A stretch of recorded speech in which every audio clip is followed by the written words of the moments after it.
জামায়াত সহ সমমনা দলের নির্বাচনের আগে গণভোট দাবি নির্বাচন বানচালের ষড়যন্ত্র বলে মন্তব্য করেছেন বিএনপির মহাসচিব মির্জা ফখরুল ইসলাম আলমগীর।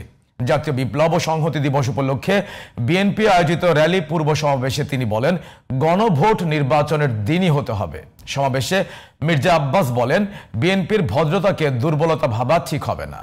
সমাবেশ শেষে র্যালিটি নয়াপল্টন থেকে কাকরাইল, মালিবাগ ও বাংলা মোটর হয়ে সোনারগাঁও হোটেলের সামনে গিয়ে শেষ হয়। সাইরাস মাহমুদের রিপোর্ট। 7ই নভেম্বর ঐতিহাসিক জাতীয় বিপ্লব ও সংহতি দিবস উপলক্ষে বর্ণাঢ্য র্যালির আয়োজন করে বিএনপি। কর্মসূচি ঘিরে বেলা 2টা থেকে নয়াপল্টন বিএনপির কার্যালয়ের সামনে খণ্ড খণ্ড মিছিল নিয়ে জড়ো হন নেতাকর্মীরা। এ সময় শহীদ প্রেসিডেন্ট জিয়াউর রহমান, বেগম খালেদা জিয়া, তারেক রহমানের নামে স্লোগানে মুখরিত করে তোলেন নেতাকর্মীরা।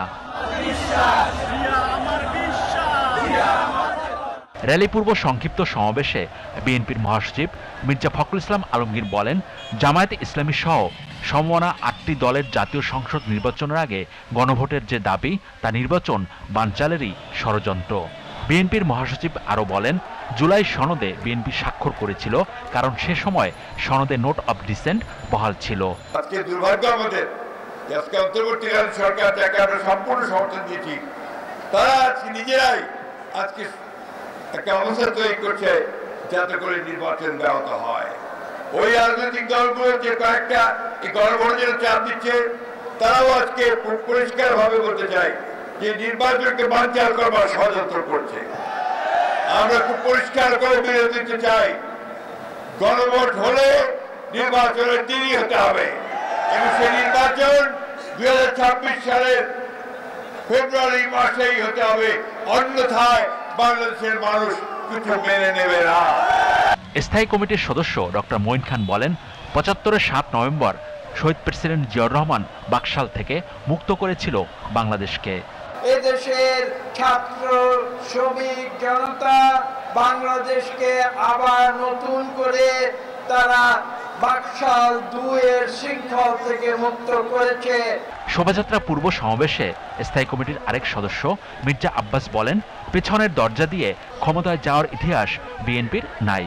একটি দল যারা ধর্মের ব্যবসা করে বেহেশতের টিকিট দেয়, যারা তারা বলছে একটি বৃহৎ দল এই দেশের গণতন্ত্র নিয়ে ষড়যন্ত্র করছে।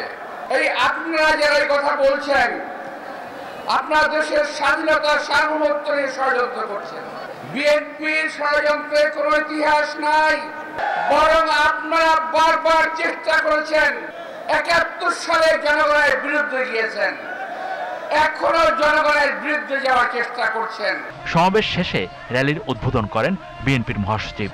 র্যালিতে খাঁচায় বন্দী অবস্থায় প্রতীকী শেখ হাসিনাকে প্রদর্শনের পাশাপাশি ঢাকা কেন্দ্রীয় কারাগারের একটি প্রতীকী খাঁচাও প্রদর্শন করা হয়। র্যালি ঘিরে নয়াপল্টন ও এর আশপাশ এলাকায় মোতায়েন ছিল পুলিশের পাশাপাশি আইনশৃঙ্খলা বাহিনীর বিভিন্ন সংস্থার সদস্যরা। নয়াপল্টন থেকে র্যালি শুরু হয়ে কাকরাইল, মালিবাগ ও বাংলা মোটর হয়ে সোনারগাঁ হোটেলের সামনে গিয়ে শেষ হয়। Cyrus Mahmud, GTV news, Dhaka.